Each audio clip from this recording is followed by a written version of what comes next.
Today is September 30th, 2019, which means it's been exactly 1 year since I posted my video response to Full Lead Taco's Taco-Pocalypse Challenge. If you haven't seen that video response, I'll go ahead and post a link below. But for those that did see it, you'll remember that I melted a pot of lead over an open fire and then cast a bunch of the Keith semi-wide cutters for 44. And then I pan lubed those bullets with a mix of half and half beeswax and bacon grease. And I had several people wondering whether or not that mix, because of the bacon grease, would possibly go rancid. Well, here we are, exactly 1 year later, and here's that exact same jar of beeswax and bacon grease. And this has been sitting in my garage for every day for that year. And my garage right now at night is over 92 degrees. This has been sitting with an open top on a shelf in an extremely hot, not air-conditioned or not temperature-controlled garage. And so the question the entire world has been waiting for with bated breath is, has this gone rancid? Before we get to that, this jar has been in the fridge that entire time. I forgot that I put it in there. It's been on the bottom shelf, and this is just the bacon grease.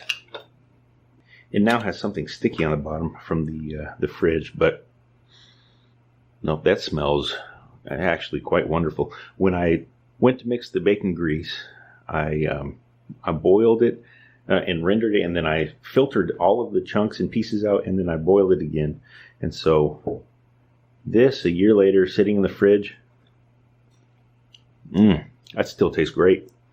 That's great to spread on toast like you would butter. I've scrambled up eggs with this too, and that works absolutely great. And I'm glad I found it, because now I'm going to use it. I forgot it was in there.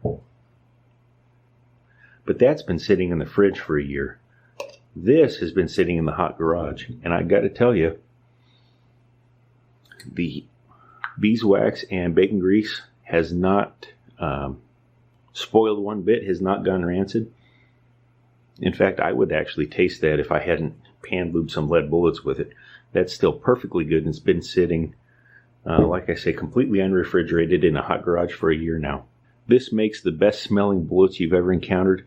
Now, once you fire them, it smells like the grease dripping down into your grill. Kind of has that burnt grease smell, but as it is right there, absolutely wonderfully smelling bullet lube.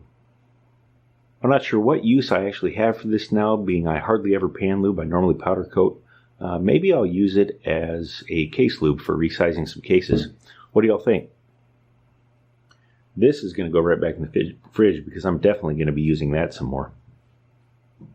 If you never saw the Taco-Pocalypse series of responses to Full Lead Taco, you should definitely check that out. And I'm glad I was able to answer the question that y'all were dying to know.